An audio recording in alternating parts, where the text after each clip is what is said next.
Alrighty, yo, what is going on, everybody? It's your boy, Mr. DDG94, back with another reaction video. Today, we finna react to PBS Kids Retrospective: The Rise and Fall. This would be the channel PBS Kids, not the block PBS Kids, because we all know the block is still up, but the channel, I think, is discontinued at this point in time. But without further ado, man, let's get right into this. PBS Kids. When the channel was first introduced, I was way too old for PBS Kids when the channel got introduced to cable. When the cable channel got introduced, I was kind of like, I had to say I was in the fourth grade when PBS Kids came onto cable. I'm not sure. Around that time, though, I had Time Warner Cable, and I don't think they got they didn't have PBS Kids. They didn't have the PBS Kids yet. I know DirecTV did. We had DirecTV in like 05, 06, but we had Time Warner Cable, and Time Warner Cable didn't have PBS Kids. This video was made possible by the Corporation for Public Broadcasting and by contributions to this YouTube channel from viewers like you. Thank you. The fucking GOAT, nigga! Yes, sir! Enough of this. PBS Kids, the channel block that helped our generation learn and grow. With timeless classics to boot, it wouldn't be long before PBS Kids joined the industry of toilets. Some of it not the channel's fault, however. Government cuts on funding with also bad deals on PBS's end, along with other competition PBS tried to compete with, would make it a shell of its former self. So what exactly happened? I can answer that. Between the lines, go. That here. As someone who's dedicated their channel primarily to tearing one specific PBS show to shreds, it only makes sense that I should brush up on the history of the company.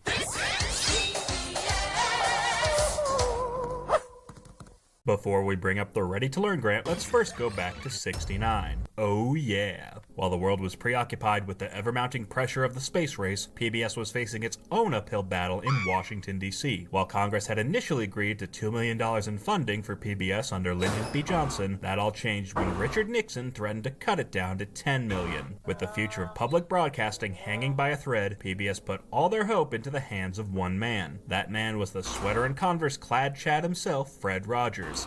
The motherfucking GOAT. Give that man his flowers, man. R.I.P. R.I.P. man. R.I.P. to Mr. Rogers, man.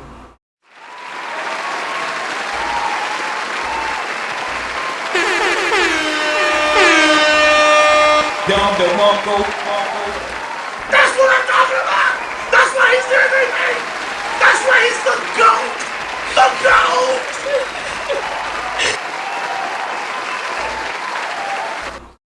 R.I.P. to Mr. Rogers, man. It's a beautiful day in the neighborhood, a beautiful day for a neighbor. Would you be mine? Could you be mine? It's a beautiful day in the neighborhood, a neighborly day for a neighbor. Would you be mine? Could you be mine? I have always wanted to have a neighbor just like you. Always wanted to live. Man, come on, dog. The memory. R.I.P. to the brother, though, man. Testified before Congress to not cut funding. My first children's program was on WQED 15 years ago, and its budget was $30. Now, with the help of the Sears Roebuck Foundation and National How they pull off a TV show with $30? $30! How they pull that off? That's crazy, yo. Yo. The 40s and the 50s gotta be crazy, yo. educational television, as well as all of the affiliated stations. Each station pays to show our program. With this help, now our program has a budget of $6,000. Although he was not well known at the time, as Mr. Rogers' Neighborhood was only aired on WQED in Pittsburgh at that point, it turns out Fred can make a damn good argument. What do you do with the mad that you feel when you feel so mad you could bite? When the whole wide world seems oh so wrong, and nothing you do seems very right? What do? Do you punch a bag? Do you pound some clay or some dough? Do you round up friends for a game of tag or see how fast you go? Fred testified that programs such as his are a helpful tool for the educational and emotional development of children who watch television. As a result, PBS would receive the full grant of $2 million. And was appointed by Congress as the chairman for youth. PBS Kids starts off as a ready-to-learn initiative. During 1991, the president of the Carnegie Foundation for the Advancement of Teaching, Ernest Boyer, had studied inner-city youth and found that there was a decline in preparedness for kids to start learning and to be prepared for college. He would also point out that test scores were on decline as well, leading Boyer to further the study and prepare kids to learn while they develop cognitive, social, and emotional aspects.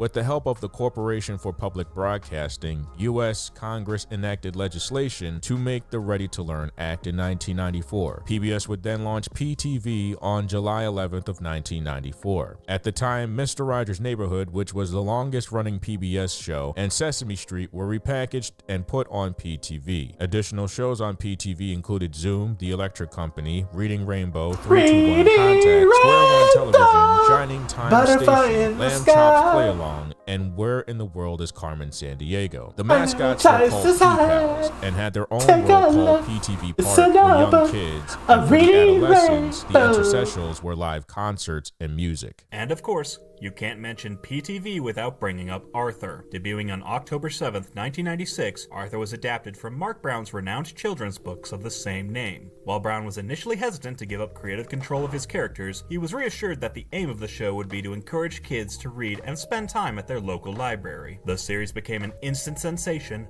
with PBS going on to produce new episodes for the next 25 years. Over the course of its run, Arthur aired nearly 500 episodes over 25 seasons, along with its own spin-off and 7 TV movies. The show was lauded for its handling of relatable issues as well as its memorable cast of characters, with the most memorable arguably being Arthur's little sister, DW, though if you've seen any of the videos on my channel, then you know that's not necessarily a good thing. I told you not to touch it! By 1995, Apple Computers would support PTV with a $1.5 million grant under the Bring Learning Home initiative.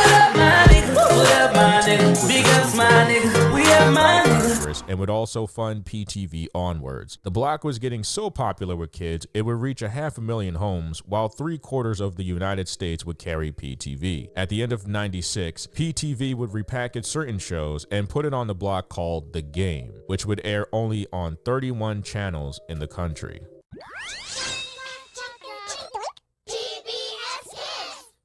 PTV had its final broadcast on September 5th, 1999. PBS Kids, however, had been in the works since January. The block would first launch as the PBS Kids channel before it was rebranded on June 9th by PBS executives in San Francisco. PBS Kids would also get a 25% budget increase to invest in animated shows like Anne of Green Gables and Caillou, though I'm not sure why anyone would spend money to put this Get Caillou the fuck out of here, man.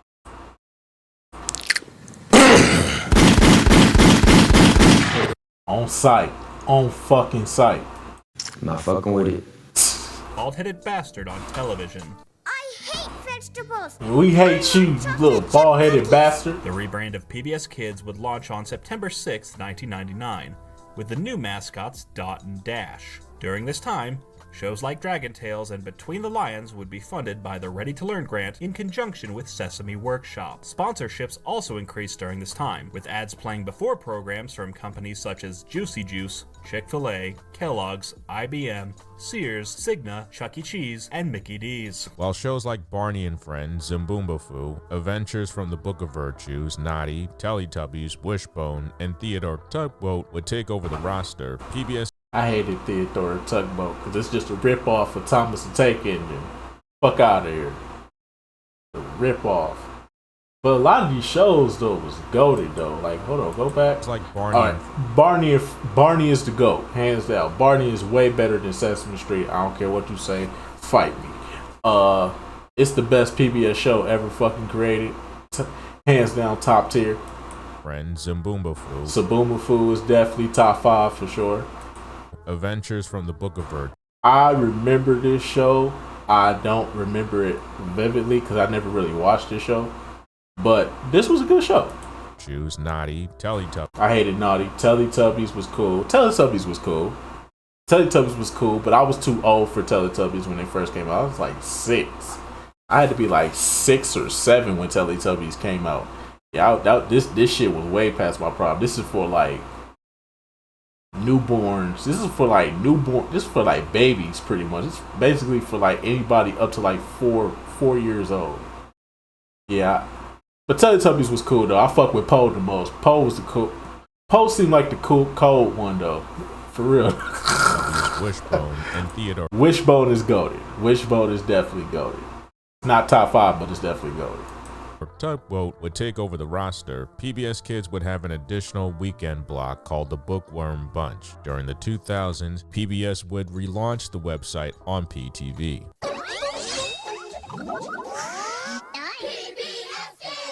On September 6, 1999, while launching PBS Kids as a local block, PBS would launch the PBS Kids Network as a different channel as a 24/7 service. This was a subscription-based channel and served on cablecast network providers. Cable providers at that time were paying $1,000 in fees to use the programming, and additional services were picked up during the late 90s. The FCC at the time required more educational commercial-free programming. PBS Kids served that requirement at 4%. There would be, however, a problem with this network. Nick Jr., during its revamp and 90s blow-up, would not only have a roster of kids programming that was turned... Yeah, and because even if PBS Kids was on Time Warner Cable, I would still probably be watching Nick Jr.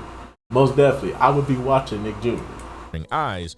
Nick Jr. itself was investing heavily with the Jim Henson Company and would receive a 50% gain in viewership and reach 30 million homes with releases such as Gullah Gullah Island and Allegra's Window. The nail in the coffin was when Nickelodeon would partner with Sesame Workshop and create this block. Noggin.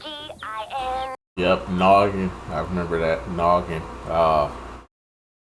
By the time they came out with Noggin, though, I was too old for that, too. I think I was like 8 or 9 when this first came out. This came out like 02, I want to say. 02 was when they did Noggin. 02, 01, something like that. Yeah, I was too old around this time. I was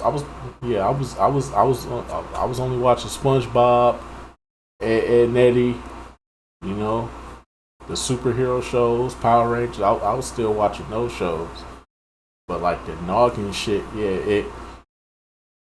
PBS Kids, unless the only good thing I'll say about PBS Kids having their own channel is it's there.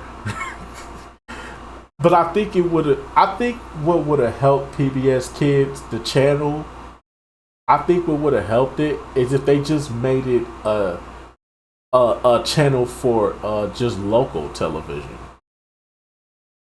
Because if they would have just made it for local television and made PBS Kids 24/7 PBS Kids channel for free, dog, they would have did numbers because you wouldn't need cable. But they ain't want to do it, man. Noggin was originally aimed at preteens. However, when Sesame Workshop took stock in Nickelodeon in 1995, Noggin acquired half the shows that were repackaged on PTV and would air them from 6 a.m. to 6 p.m. every day. Noggin's high boost in viewership only added insult to injury. A spin-off of Sesame Street called Play With Me Sesame was produced as a Noggin original. Sesame Workshop, recently called CTW, would continue to air shows such as Sesame Street and Dragon Tales on PBS Kids, as PBS still owned the distribution distribution rights. However, Noggin would put PBS Kids in a chokehold once it started transferring Nick Jr. shows to their schedule. Yeah, it was Noggin over after aired that. 23.3 million households during its launch, while PBS Kids would only air in 9 million, making DirecTV drop its service in the mid-2000s. Other cable companies would follow suit, while PBS Kids themselves would pivot in a few directions. Bookmark this because more problems follow this. This program was funded in part by a ready-to-learn, No Child Left Behind grant from the U.S. Department of Education through the Public Broadcasting Service. To make a long story short, too late, the Elementary and Secondary Education Act was established by Lyndon B. Johnson in 1965. Years later, it would be underfunded by Richard Nixon. Shocker, leading PBS to almost not exist. In the 80s, the act received an overwhelming amount of concern from Ronald Reagan in his report called A Nation at Risk, finding that kids were underperforming in school and dropping out at increasing rates. By the 90s, Ernest Boyer would take on the task of revitalizing the Ready to Learn initiative. In the 2000s, George W. Bush would receive the tail end of the educational crisis. God help us. In response, this led to the creation of the No Child Left Behind Act. Yes. If only it would have did that sooner, maybe I would have graduated in 2012 instead of 2013. But no, they put this shit in the act after the fact. I had to repeat the first grade, but it wasn't for academic reasons. Though. It was for behavioral problems. I had a very bad temperament back then in my younger days as a child. I've changed for the better now. Very composed under pressure. But don't get it twisted. I'll still fuck you up on sight. Now I know what you're thinking. What does this have to do with PBS? I'm glad you asked. One show on top of PBS was affected greatly by it. Reading Rainbow, hosted by LeVar Burton. I wish I were LeVar Burton.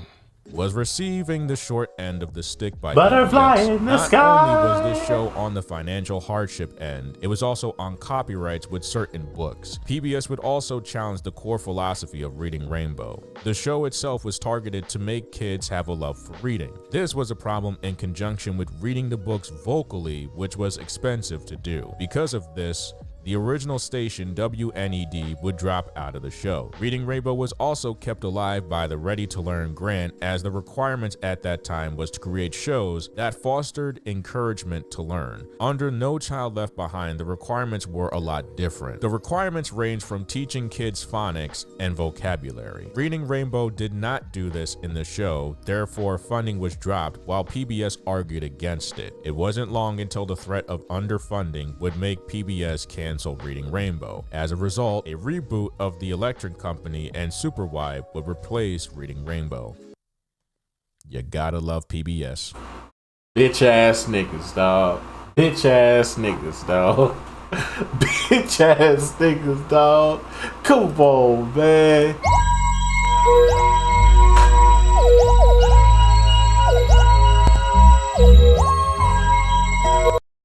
Come on, man. Come on, dog. Y'all took away Reading Rainbow, man. What the fuck, dog? Get up! Some bullshit, man. Man, this is some bullshit! Boo this man! Come on now, dog. Come on, man. No.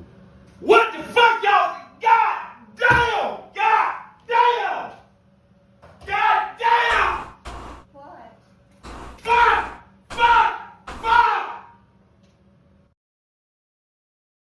Why they take the goat away, man?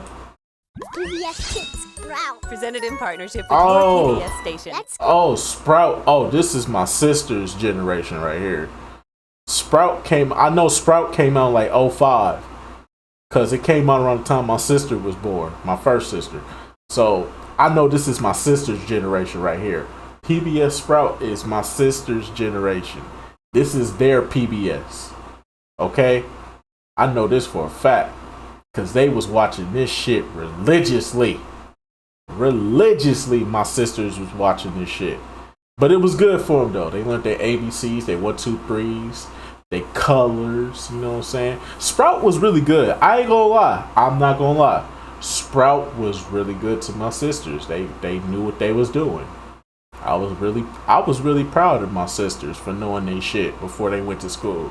Knowing their ABCs, they 1, 2, 3s, they colors, they shapes. Yeah, my sisters learned a lot from PBS. Shout out to PBS Sprout, man.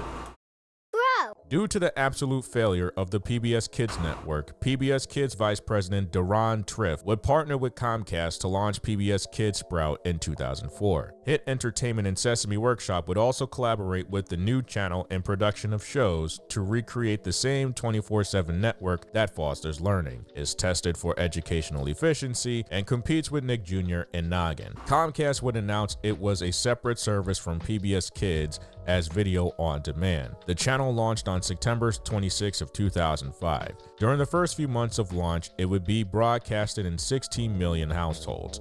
In addition to PBS Kids Sprout, would create PBS Kids Go as an afternoon block in 2004. After research found that certain shows for elementary school students were non-existent, granted Zoom, The Electric Company, Author, and Cyberchase were established as shows for both young and middle-aged children, PBS Kids Go would make new shows to better their viewership with the grade school viewers, such as Maya and Miguel, then Postcards from Buster. Oh, the problem ran when PBS Kids Go would try to copy Noggin and the end, what you up to, making Buster? 24-hour stations Where you with off both to services now? Sprout and Go. This would, however, leave too much room on Comcast's end as digital and HD programming were increasing in popularity. On April 2006, PBS Kids would launch the PBS Kids Go network with the aim of reviving hit entertainment shows such as Wishbone and Kratz Creatures. While Yes, the Spanish sir. version of PBS Kids Go, called PBS Kids Vion, was also launched. Cable companies quickly saw that the cost of airing certain shows were way too high and not enough to cater to a 24-hour network. PBS networks across the country would only have a third of the investment and commitment to launching the channel and eventually would be discontinued. Later on during Sprout's launch, Comcast would acquire a 51% stake in the network. Apex Partners also sold Hit Entertainment to Mattel, but didn't get any PBS Kids stock. Sesame Workshop would eventually sell its stock over to Comcast. PBS Kids followed suit, giving Comcast full reign over the company. After this, Comcast dropped the PBS Kids label in favor of Sprout. Sprout would then go on to make original programming for NBC and Telemundo under the banner of NBC Kids. NBC Kids would also replace Cubo, which had been on the air since September 2006. On September 16, 2015. Yeah, I remember Cubo. Cubo is for the kids that don't have cable. I had cable.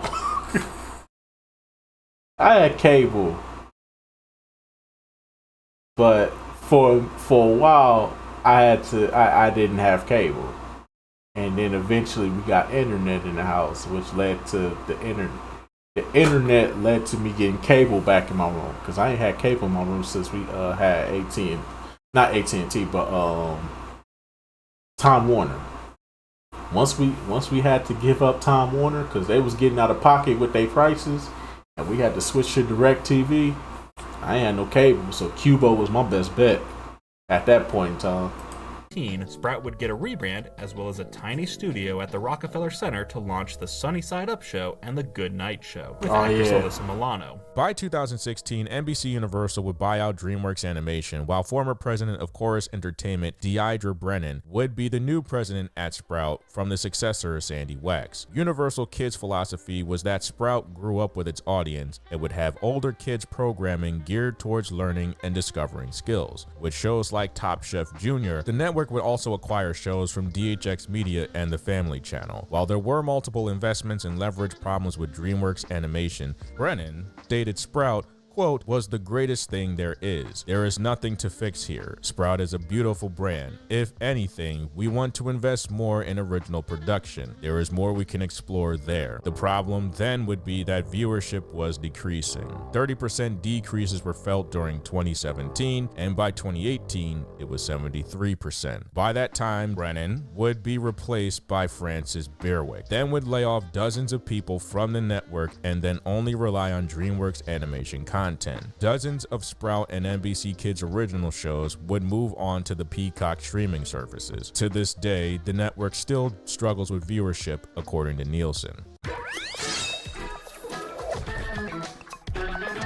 PBS Kids would see a variety of problems in the foreseeable future as the networks would take a downturn. Research found that shows being played on PBS Kids would be viewed by younger kids less. By 2013, PBS Kids would move on to Roku streaming players. During the debut of Peg and Cat, PBS Kids would change its logo and aesthetic. By 2016, PBS would move from basic cable, Netflix and Hulu to Amazon Prime. Because of this, sponsors would be less interested in PBS Kids as they would enter into multi-year agreements, while certain shows like Sesame Street and Curious George would be simultaneously streaming on Max and Peacock respectively. By 2019, PBS Kids would stop airing internationally in Australia, as well as the sub-Saharan African channels of DSTV and GoTV. The entire PBS Kids history brings us to current day, where PBS Kids is either dissolved or taken over by NBC because of these buyouts, rebrandings, expansion of networks, while also being outdone by its competition. It wouldn't be long for PBS Kids to be at a screeching halt. While the U.S. Department of Education, Corporation for Public Broadcasting, federal grants, and viewers like us didn't do PBS Kids any justice either. Damn. By the time we grew up, streaming platforms would be popular, while also the internet demolishing PBS Kids with independent content on YouTube. You know which ones I'm talking about. Progressing on, sponsored. Yep. Coco Melon, that baby shark shit. Oh, man.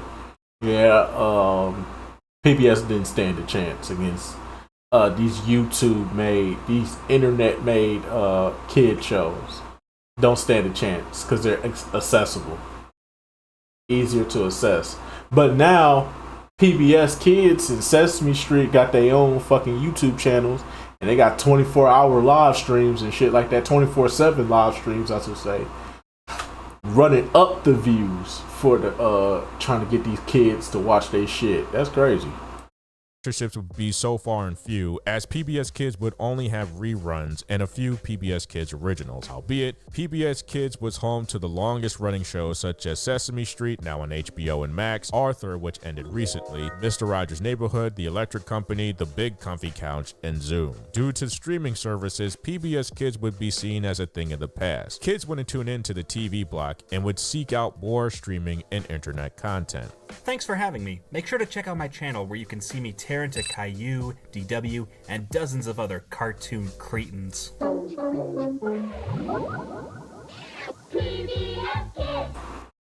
Alrighty, man. That's just gonna about do it for this one, man. It's a sad day, man. It's a sad fucking day, man. PBS Kids ain't what it used to be, man. It's alright though. It had to come to an end eventually, man. But yeah, man, that's how it go, man. That's how it go. Like I said, man, shout out to Sprout for being for teaching the youngins how to get their their educations. You know what I'm saying? Get the youngest their educations. I grew up in the 90s, so I didn't have that privilege. Y'all younger generation, y'all lucky. We didn't get that privilege. PBS Kids was on from 7 o'clock to 5. Okay? 7 o'clock to 5, that's all they was giving us for PBS shows. And trust me, we didn't have a lot of great PBS shows like y'all did.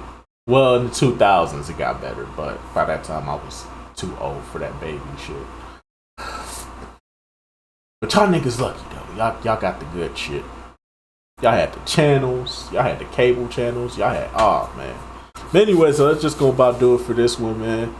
I will see y'all all in the next video. I mean, obviously PBS Kids on PBS is okay, but I think the 24/7 PBS Kids channels such as Sprout, I guess they're going out of business at this point in time. So yeah, man, that's just gonna about do it for this one, man, and I'll see y'all in the next video, man. Till then, peace out.